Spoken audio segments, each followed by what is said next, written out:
ছেলে অস্ট্রেলিয়ায় থাকে। প্রতি মাসে বাবার অ্যাকাউন্টে টাকা পাঠায়। বাবা সেখান থেকে কিছু টাকা তুলে সংসার চালায়, বাকি টাকা জমা থাকে অ্যাকাউন্টে।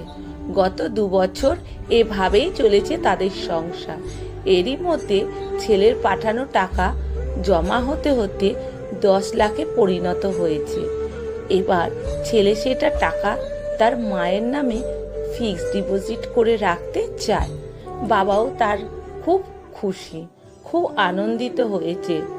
আজ বাবা মা ব্যাংকে আসে। তারা যখন আমার সামনে বসা, এ সময় ছেলে আমাকে ফোন দিয়ে অনুরোধ করে আমি যেন পুরো 10 লাখ টাকা তার মায়ের হাতে তুলে দিই, কিছুক্ষণের জন্য তুলে দিই। সে ছেলের কামাইয়ের টাকা নিয়ে নিজে হাতে ছুঁয়ে দেখবে যে টাকাটা। তার কথা শোনা মাত্রই আমি কিছুক্ষণ চুপ হয়ে গেলাম।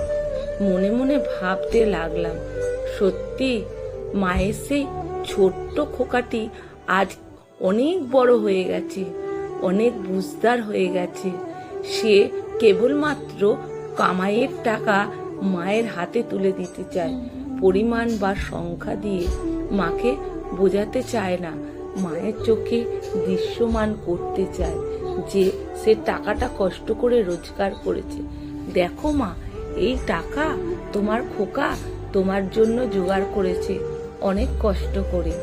ছেলের কথাগুলো শুনছিলাম আর মনে মনে অনেক কথা ভাবছিলাম।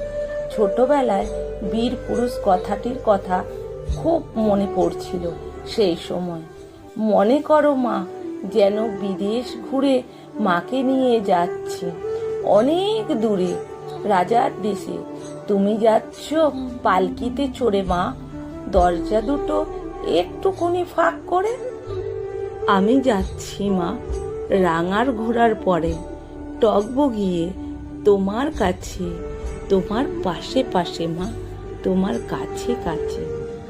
আজকাল তো অনেক মায়েরা জানতেই পারে না তার ছেলেরা কত টাকা রোজগার করে, সেই খবরটুকু জানতে পারে না মা।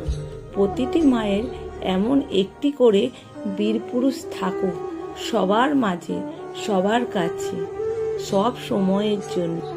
লেখা সংগৃহীত, পাঠে অনিতা ভট্টাচার্য। ভিডিওটা যদি ভালো লেগে থাকে বন্ধুরা প্রচুর প্রচুর শেয়ার করবেন।